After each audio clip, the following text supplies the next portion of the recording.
আজকে আমরা বানাতে চলেছি চিকেন সাটে। এটা হচ্ছে তার কোটিংয়ের জন্য রেডি করা হয়েছে। এই দেখুন ফ্রাই হচ্ছে এখানে চিকেন সাটের ফার্স্ট ফ্রাই। এটা তুলে নিয়ে আবার কোটিংয়ে চুবিয়ে আবার ফ্রাই করা হবে।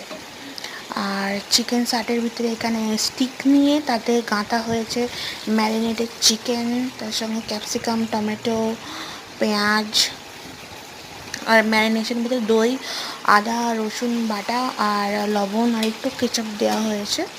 এই দেখুন এটা ফার্স্ট ফ্রাইয়ের পর কোটিং করে আবার সেকেন্ড টাইম ফ্রাই করা হবে।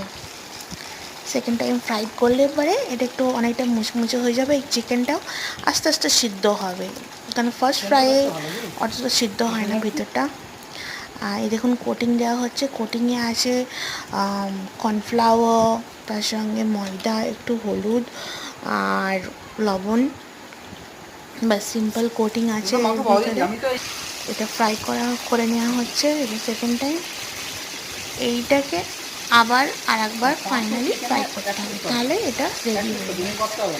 এই আস্তে আস্তে একটু ফ্রাই করে একটুখানি রেখে দিলে পারে ভিতর থেকে ওই যখন সাইডে পড়ে থাকবে, রাখা থাকবে, তখন ওটা ভিতর থেকে চিকেনটা সিদ্ধ হয়ে যাবে আর সবজিগুলো সিদ্ধ হয়ে যাবে। দেখুন এগুলো একদম ফার্স্ট টাইম ফ্রাই করা হচ্ছে, কোটিং মাখানো হচ্ছে। চিকেন সাটে এটার বাইরেও অনেক সময় সসের কোটিং দেওয়া হয় একদম কমপ্লিটলি ফ্রাই করার পর, কিন্তু আমরা সেটা এখন করছি না, কারণ অনেকে পছন্দ করে না। আমরা এইভাবেই খেতে পছন্দ করি বলে এইভাবেই করা হচ্ছে। আপনারা চাইলে পরে আবার সস দিয়ে কোটিং করতে পারেন। ফার্স্ট ব্যাচ ওটা ফার্স্ট টাইম ফ্রাই করা হচ্ছে, এগুলো সেকেন্ড টাইম ফ্রাই করা হয়ে গেছে। এটা ফাইনালি অনেক কটা ফাইনালি এটা যেরকম ফাইনাল হয়ে গেছে, এটাকে আর ফ্রাই করা হবে না, আর এগুলোকে আবার সেকেন্ড টাইম